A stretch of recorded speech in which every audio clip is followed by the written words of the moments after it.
Hi friends, कशा आहात? सध्या खूप ऊन पडत आहे आणि अशा वेळेस जेवणामध्ये दह्याचा एक तरी पदार्थ हवाच. तर आपण अशीच एक मिक्स कोशिंबीर पाहणार आहोत.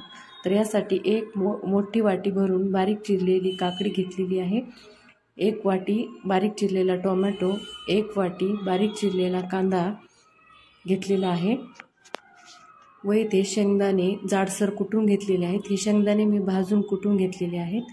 एक चमचा साखर, एक चमचा मीठ, एक चमचा तिखट, येथे तुम्ही हिरवी मिरचीही वापरू शकता, काळे मीठ व भरपूर अशी कोथिंबीर घेतलेली आहे व यामध्ये एक मोठी वाटी भरून घट्टसर घ्यायचं आहे. आता हे सर्व साहित्य एकत्र करून घ्यायचं आहे. येथे प्रमाण तुम्ही कमी जास्त करू शकता.